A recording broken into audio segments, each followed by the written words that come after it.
Mobile auto reset হতেই গায়েব 90,000 টাকা। ফের বড়সড় সাইবার জালিয়াতির শিকার যুবক। সাইবার অপরাধীদের দাপট যেন কিছুতেই কমছে না। আবার অনলাইন প্রতারণার শিকার হলেন মুর্শিদাবাদের নবগ্রাম থানার ইটার সারান গ্রামের এক যুবক। চোখের পলকে ব্যাংক অ্যাকাউন্ট থেকে উধাও হয়ে গেল প্রায় 90,000 টাকা।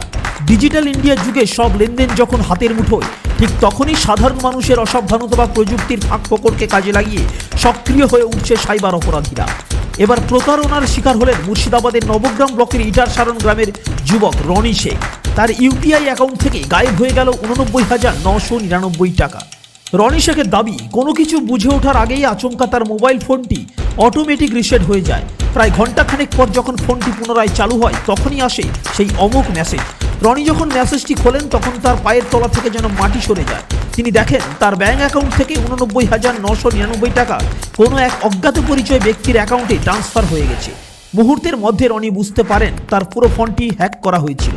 টাকা হারিয়ে দিশেহারা যুবক শেষ পর্যন্ত ন্যায় বিচারের আশায় নবগ্রাম থানার দ্বারস্থ হন। সেখানে তিনি সাইবার ক্রাইমে একটি লিখিত অভিযোগ দায়ের করেন। যদিও নবগ্রাম থানার পুলিশ ঘটনার গুরুত্ব বুঝে ইতিমধ্যেই পুরো বিষয়টি নিয়ে তদন্ত শুরু করেছে। তবে এই ঘটনা আমাদের আরও একবার সতর্ক করে দিচ্ছে যে অচেনা কোনো অ্যাপ ডাউনলোড করা বা ফোনের অস্বাভাবিক আচরণ দেখলেই দ্রুত ব্যবস্থা নেওয়া প্রয়োজন।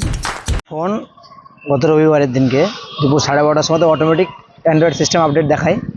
এর একটা অপশান আছে, অটোমেটিক ফোন আপডেট হতে থাকে। আপডেট হতে থাকার অবস্থাতেই ফোনটা অফ হয়ে যায়। অফ হওয়ার পরে ফোনটা আবার 1টার সময় অন হয়ে আবার 5 মিনিটের মধ্যে ফোনটা পুরোপুরি অফ হয়ে যায়। তারপরে 3টে 4টে 5টা বিকেল মোটামুটি সন্ধ্যে 6টা হতে ফোন কিন্তু অন করতে পারি না। ফোনটা কোনো মতে ফরম্যাট খুলে যখন অন করলাম, দেখছি যে আমার ফোনপে থেকে একজনকে টাকা পাঠাবো, গিয়ে দেখছি টাকা আর পাঠাতে পারছি না, ফেল দেখাচ্ছে। আমার মনে সন্দেহ হলো যে আমার অ্যাকাউন্টে টাকা আছে, ফেল দেওয়ার তো কোনো মানে আসে না। দিয়ে আমি যখন ফোনপেটা খুললাম, ইনস্টল করলাম আমার ফোনে, ইনস্টল করে দেখছি যে আমার ফোনপে থেকে অলরেডি 12:55-তে 89,000 টাকা ট্রান্সফার হয়ে গেছে। রিহানা বানু নামে একটা ফ্রড অ্যাকাউন্টে, রাহেনা বানু নামে।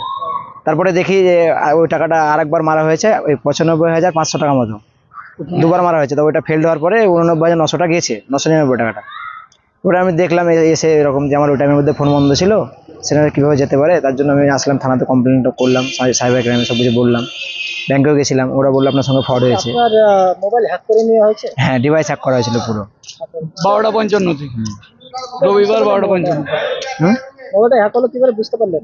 আমি ফোনটা অফ হয়ে যাওয়ার আমার সন্দেহ হলো যে এতক্ষণ ফোন তো আপডেট হতে টাইম লাগে না, মোটামুটি 5 ঘন্টা ধরে ফোন বন্ধ ছিল। মাঝখানে একবার অন হয়েছিল 1টার সময়তে। এখন কি বলবেন, কি বার্তা দেবেন?